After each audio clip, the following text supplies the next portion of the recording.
Navtej TV के live में आप सभी का स्वागत है। दर्शकों को बेसब्री से इंतजार था कि प्रधानमंत्री नरेंद्र मोदी आज राजस्थान दौरे पर रहे। कुल मिलाकर ये 11 महीनों के अंदर 9वीं बार राजस्थान दौरे पर प्रधानमंत्री नरेंद्र मोदी रहे और आज गुलाबी नगरी जयपुर के अंदर प्रधानमंत्री आए। कई चीज़ों के ऊपर अहम बातचीत हुई।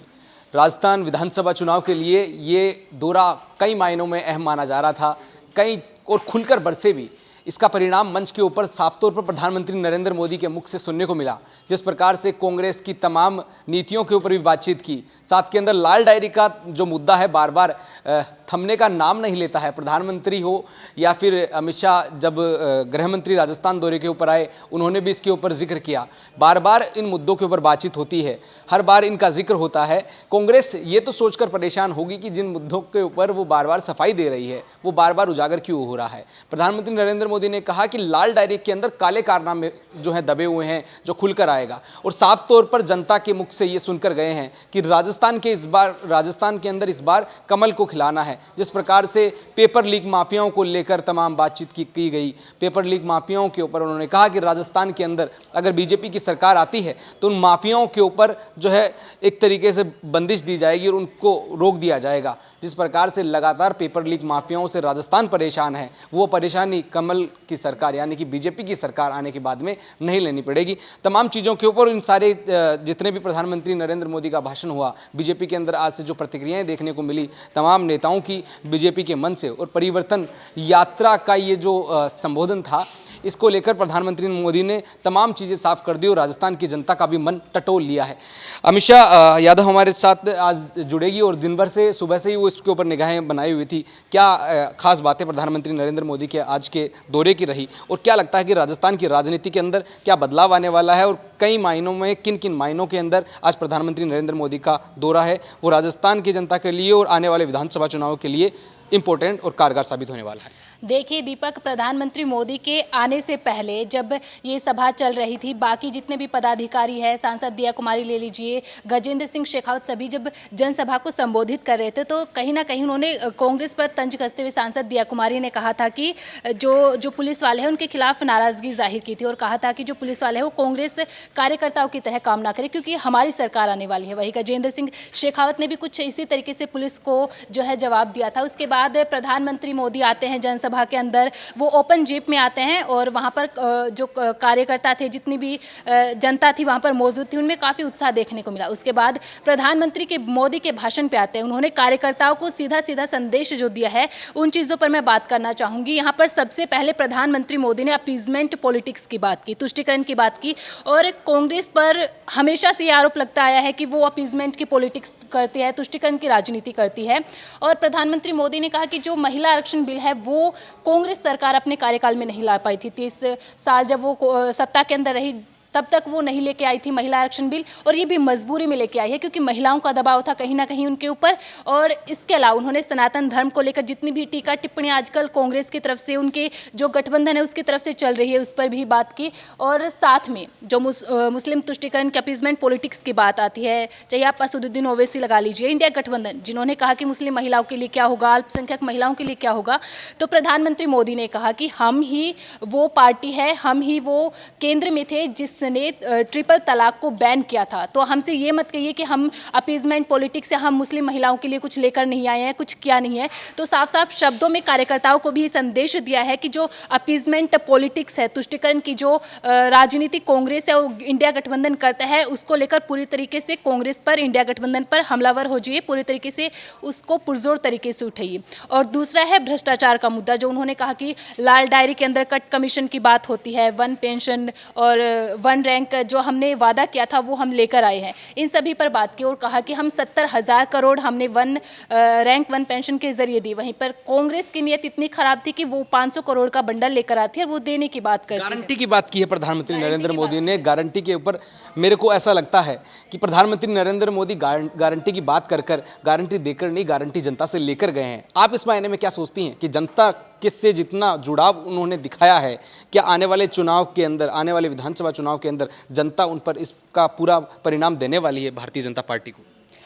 देखिए दीपक, आपने सही कहा है कि मोदी यहाँ पर गारंटी देने नहीं, गारंटी लेके गए हैं जनता के थ्रू। उन्होंने ये भी बोला था कि मोदी का मतलब है गारंटी, जो मैं वादे करता हूँ वो मैं जनता को देता हूँ।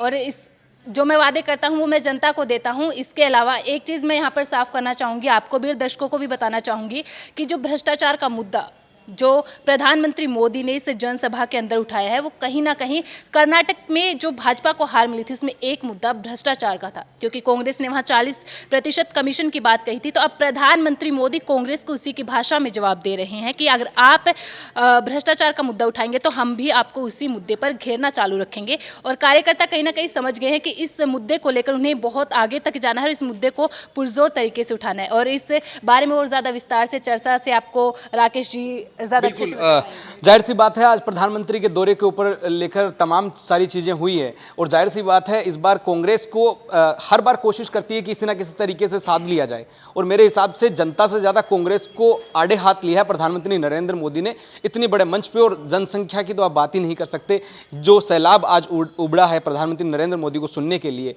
33% आरक्षण की बात को लेकर, किस तरह से जो एक लंबे अरसे से जो रुका हुआ था बिल को पारित किया और आज बिल पारित करने के बाद राजस्थान दौरे पर आए और महिलाओं को मंच संचालन से लेकर तमाम जिम्मेदारियां दी गई। साथ के अंदर प्रधानमंत्री नरेंद्र मोदी ने 33% आरक्षण की बातचीत की।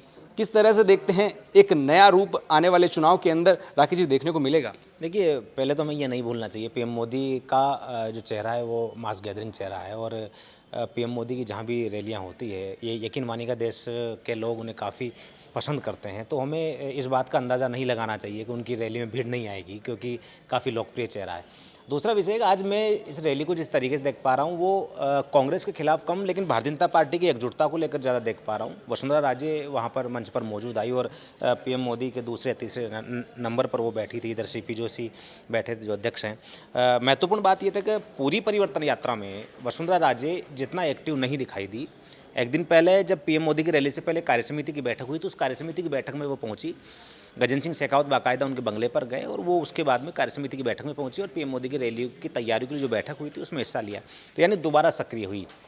तमाम राजनीतिक पंडित, राजनीतिक विश्लेषक ये मानकर चल रहे थे शायद पीएम मोदी जब भी किसी राज्य में चुनावी बयार में जाते हैं तो कहीं ना कहीं नेतृत्व को लेकर के या चेहरे को लेकर के कुछ संकेत दे करके जाते हैं, लेकिन आज जो अनुमान था वैसा संकेत नहीं लगा। कई राजनीतिक पंडितों का मानना था कि शायद वसुंधरा राजे को लेकर कुछ संकेत दिए जा सकते हैं, लेकिन चूंकि पूर्व मुख्यमंत्री रही है, अपना एक ओरा है, अपना एक कद है, वह वसुंधरा जी फ्रंट लाइन में थी और मोदी जी के दूसरे तीसरे नंबर पर दाएं साइड में बैठी थी। महत्वपूर्ण बात यह कि पार्टी को एकजुट करना महत्वपूर्ण है। राहुल गांधी का अभी 2 दिन पहले जब रैली हुआ था तो उसमें एक संकेत राहुल गांधी ने दिया था कि राजस्थान में टक्कर जो है बराबरी की है। और अभी एक अंदरूनी खबर ये भी है कि संघ का एक सर्वे हुआ है, उसमें ये माना जा रहा है कि स्पष्ट बहुमत या यूँ कहीं जादुई आंकड़ा जो छूने की बात की जाती है 102 सीटों का, वो जादुई आंकड़ा छूने में भारतीय जनता पार्टी को काफ़ी मेहनत करना पड़ सकता है, क्योंकि वसुंधरा जी के साइडलाइन होने के बाद में या उतनी सक्रियता नहीं होने के बाद में कहीं ना कहीं पार्टी के अंदर खाने ये खबर है कि अगर कोई चेहरा तय नहीं किया जाता है तो बीजेपी को परेशानियों का सामना करना पड़ सकता है।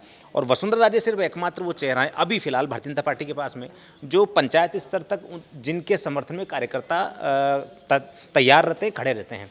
ऐसे में वसुंधरा राजे को लेकर आना नहीं आना ये बहुत बड़ा विषय है। सीपी जोशी के अध्यक्ष बनाए जाने के बाद में दोनों गुटों में यानी कि संघ खेमा और बीजेपी खेमे में काफ़ी हद तक चीज़ें आसान हुई है और वसुंधरा राजे कहीं ना कहीं दोबारा, जैसे कि आपने भी थोड़ी देर पहले जिक्र भी किया था कि रक्षा सूत्र वाला जो कार्यक्रम हुआ था उसमें वसुंधरा राजे ने मैसेज दिया था कि मैं आपसे दूर नहीं जाने वाली, मैं राजस्थान रहूँगी। यानी वो तो लगातार मैसेज दे रही हैं, लेकिन केंद्रीय आलाकमान की तरफ से मैसेज नहीं आ रहा है कि आप ही हमारा चेहरा होंगे। ना ये परिवर्तन यात्रा के अंदर वसुंधरा राजे इतनी सतर्क रही, शुरुआती दौर के अंदर एक बार दर्शन करके, जो इनका रहता है कि धार्मिक आस्थाओं के हिसाब से देखा जाए दर्शन कर और शुरू करती है अच्छी चीज़, इसके लिए उन्होंने मीडिया के अंदर सामने आकर भी यही बात कही थी और फिर आखिरी मोमेंट के अंदर भी कल जो है अच्छा प्रोग्राम इन्होंने किया और आज जो है रैली के अंदर समेत किसी को उम्मीद नहीं थी, लेकिन उम्मीद ये मानी जा सकती है वसुंधरा राजे की तरफ से लगातार प्रयास जारी है। केंद्रीय आलाकमान उनको नेतृत्व देता है नहीं देता है ये अभी तक स्पष्ट नहीं हो पाया और आज की रैली से काफ़ी कुछ संकेत मिलने की तैयारी थी, लेकिन वो संकेत नहीं मिला है। दूसरा, मोदी ने जिन बिंदुओं को छुआ है, देखिए आप उन पर गौर करिएगा। पेपर आउट, पेपर लीक को लेकर के साफ तौर पे कहा है, यानी कि लाल डायरी जो लगातार विधानसभा से लेकर के तमाम जगहों पर चर्चाओं का केंद्र बिंदु इस समय है। गहलोत सरकार को सीधा टारगेट किया है। उसके अलावा महिला आरक्षण बिल और गारंटी यानी अभी 3 घंटे पहले जब भोपाल में रैली हुई थी तो उसी गारंटी की बात उन्होंने भोपाल में की है, उसी गारंटी की बात उन्होंने राजस्थान में की है। यानी कि 2024 पूरी तरह से मोदी के कामों की गारंटी पर होने वाला है। दूसरी बात, महिलाओं को जिस तरीके जिम्मेदारी सौंपी गई, ये सिर्फ राजस्थान में नहीं है। जब भोपाल रैली थी तो वहाँ भी ओपन जी में पीएम मोदी पहुंचे, महिलाएं उनके आगे आगे थी, यानी कि बीजेपी महिला मोर्चे की जो कार्यकर्ता थी उनके आगे आगे थी। राजस्थान में भी सेम वही जो सीन था, यानी कि कुल मिलाकर के महिला आरक्षण का एक मैसेज देने की कोशिश की है। लगातार विपक्ष अलग अलग राज्यों में जाकर के उनके बड़े नेता महिला आरक्षण को लेकर के केंद्र सरकार के खिलाफ हल्ला बोल रहे हैं। जयपुर में भी आज अलका लांबा पहुंची है। कुल मिलाकर के विपक्ष के हर काट की चाबी जो है वो पीएम मोदी के पास में। तो जाहिर सी बात है 2 दिन पहले ये तय हो गया था कि महिलाएं इस पूरे प्रोग्राम को हैंडल करेगी, यानी कि मैसेज पूरे देश में देने की कोशिश की है कि महिला आरक्षण को लेकर के हम पूरी तरह से कटिबद्ध हैं, हम उसको लागू करके रहेंगे। यानी एक बड़ा वोट बैंक मोदी ने अपनी तरफ खींचने की कोशिश की है। अब विपक्ष क्या कर रहा है, ओबीसी के जरिए उसमें सेंध लगाने की कोशिश में, क्योंकि ओबीसी बहुत बड़ा वोट बैंक है और पीएम मोदी कहीं ना कहीं उन तमाम चालों को पूरे सिरे से खारिज करने की तैयारी में है। पेपर आउट का मुद्दा लगातार रहा है और गहलोत सरकार इन 5 सालों में अगर किसी मुद्दे पर बैकफुट में है तो सिर्फ पेपर माफिया के कारण है। और कई मर्तबा किरोड़ी लाल मीणा ने ऐसे ऐसे साक्ष्य गवर्नमेंट को दिए हैं जिन पर अगर वाकई में ईमानदारी से जांच की जाए तो जाहिर सी बात है क्या कुछ होना चाहिए, ये सब आप भी जानते हैं, मैं भी जानता हूँ, लेकिन उन पर उस तरीके से काम नहीं हो पाया जिस तरीके से सरकारों को संजीदगी के साथ में काम करना चाहिए था। इसके अंदर एक ये भी रहेगा कि जिस प्रकार से आपको लगता नहीं है पेपर लीक जो सबसे ज़्यादा राजस्थान का जो विषय है, तकरीबन 17 से 18 पेपर एक आम बात नहीं है, बहुत बड़ा आंकड़ा है ये, जिसके अंदर हजारों उन युवाओं के सीधे दिल को ठेस पहुंचती है।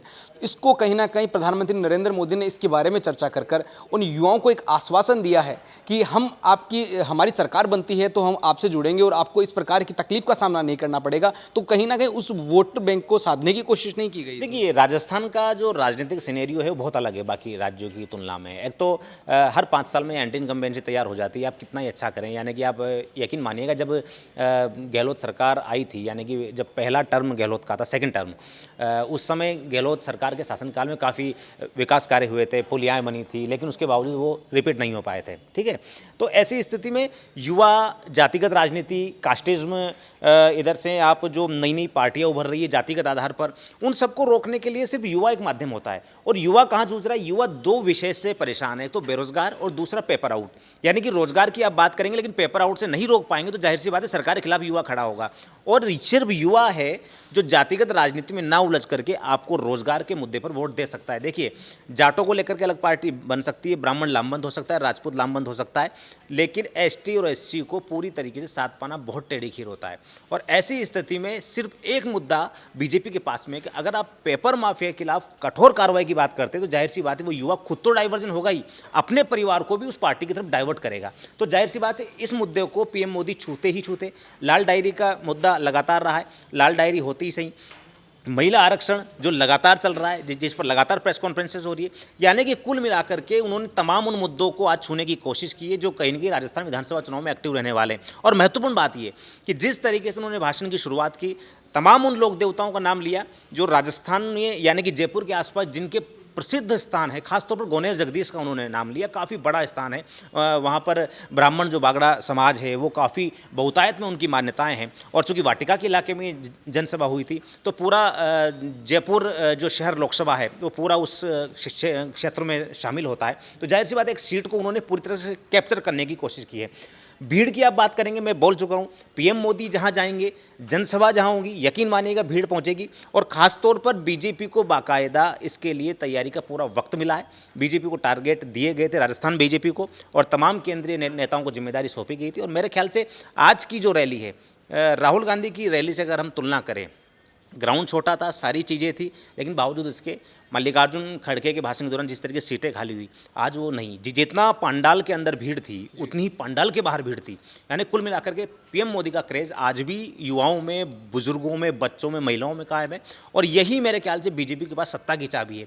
पीएम मोदी का चेहरा लोग, तमाम राजनीतिक लोग बोलते हैं, तमाम विपक्ष के लोग बोलते हैं कि शायद पीएम मोदी का चेहरा अब उतना असरदार नहीं रहा, लेकिन मैं ये मानता हूँ कि आज भी जनसभा की जहाँ बात होती है, पीएम मोदी के भाषण की जहाँ बात होती है, वहाँ पर मास गैदरिंग होती है, लोग पहुँचते हैं, लोग सुनना चाहते हैं।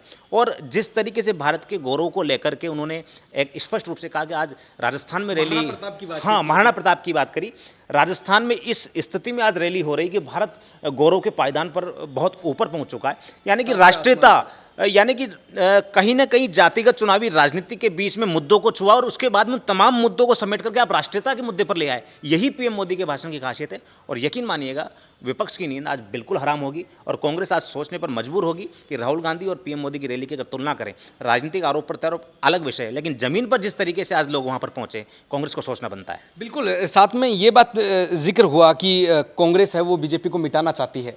सबसे अहम मुद्दा जो अभी तमाम मुद्दों के बीच में चल रहा है और राजनीतिक गलियारों में जिसकी चर्चा हो रही है, सनातन को खत्म करने की कोशिश की जा रही है, बीजेपी को मिटाना चाहती है, यानी कि सनातन को बीजेपी से जोड़कर प्रधानमंत्री कार्ड है, वो भारतीय जनता पार्टी का ट्रम्प कार्ड है। अगर आप यकीन मानिएगा, जब राम मंदिर आंदोलन के बाद से जब लालकृष्ण आडवाणी कहीं के राम रथ यात्रा लेकर के पहुंचे थे, अगर आप बीजेपी को ट्रम्प कार्ड के जरिए घेरना चाहेंगे तो बीजेपी को कभी नहीं घेर पाएंगे। बीजेपी को उसमें बीजेपी मास्टर है, उसमें बीजेपी हिंदुत्व और सनातन के मुद्दे पर इतनी जबरदस्त मास्टर है कि कांग्रेस उसकी बराबरी नहीं कर पाएगी। कांग्रेस सॉफ्ट हिंदुत्व की बात कर सकती है, लेकिन जिस खुले मन से, जिस खुलेआम मंच पर बीजेपी नेता या बीजेपी पार्टी बात करती है, उस ट्रम्प कार्ड पर कांग्रेस कभी उसके पैरेलल नहीं खड़ी हो पाएगी। और यही बीजेपी की खासियत है। सनातन के मुद्दे पर जिस तरीके से तमाम बीजेपी के नेता और पार्टी को केंद्र से हरी झंडी मिलने के बाद में जिस तरीके से आक्रामक हुए, गजेंद्र सिंह शेखावत का बयान आपने भी सुना है, हमने भी सुना है, जिस तरीके से उन्होंने बेबाकी से बयान दिया कि सनातन के खिलाफ जो जुबान बात करेगी जुबान काट दी जाएगी, जो आंखें उसके तरफ उठेगी वो आंखें निकाल ली जाएंगी, नोच ली जाएंगी।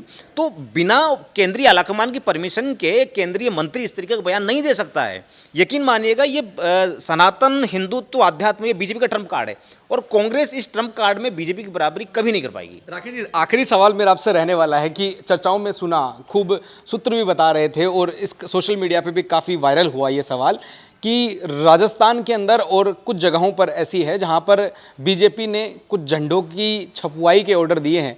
वो एक वायरल हो रहा था और उसके बाकायदे वो झंडे, आपको क्या लगता है, क्योंकि राजनीतिक के आपका स्टडी भी बहुत भयंकर है इसमें और आपने काफ़ी पढ़ा भी है, राजनीतिक गलियारों में चर्चाओं के अंदर एक लंबा अरसा दिया आपने, क्या सोचते हैं इसके ऊपर, आपकी क्या देखिए, हालांकि वायरल चीज़ें हैं कई प्रकार की, उनमें पुष्टि कितना हो, आधिकारिक पुष्टि होता है नहीं होता अलग विषय, लेकिन जो वर्तमान माहौल है, सनातन पर बयान आना या हिंदुत्व अध्यात्म, राम मंदिर 2024 में राम मंदिर का उद्घाटन होना है, रामलला विराजमान हो जाएंगे, यकीन मानिए कि पैरेलल जिस तरीके से बीजेपी सिर्फ एक मुद्दे पर काम नहीं करती है, बीजेपी की साइड विंग बहुत है। बीजेपी अगर राजनीतिक तौर पर बीजेपी विकास के मुद्दे पर आगे चल रही है, तो बीजेपी के जो सांस्कृतिक संगठन है, खासतौर पर राष्ट्रीय स्वयंसेवक संघ या विश्व हिंदू परिषद, वो पैरेलल संतों को लेकर आगे बढ़ रहे हैं।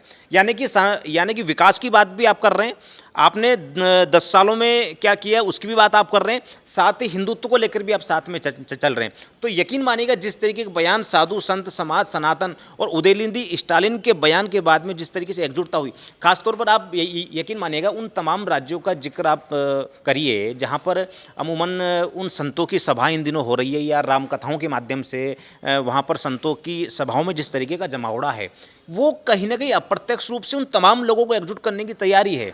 और इसमें 2024 में मकर संक्रांति के अवसर पर रामलला विराजमान वहाँ पर होंगे, तो वही समय आ रहा है जब 2024 इलेक्शन, लोकसभा इलेक्शन की तैयारियाँ शुरू हो जाएगी।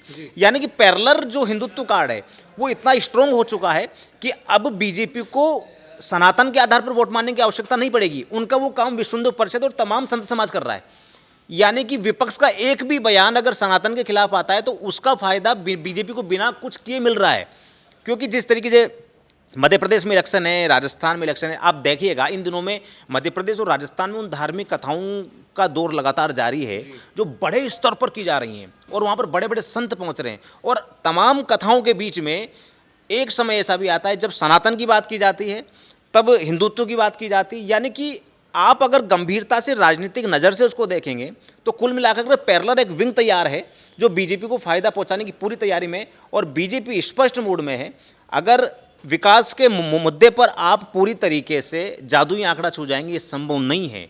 आपको उस जो आपका ट्रम्प कार्ड है उस पर लौटना पड़ेगा।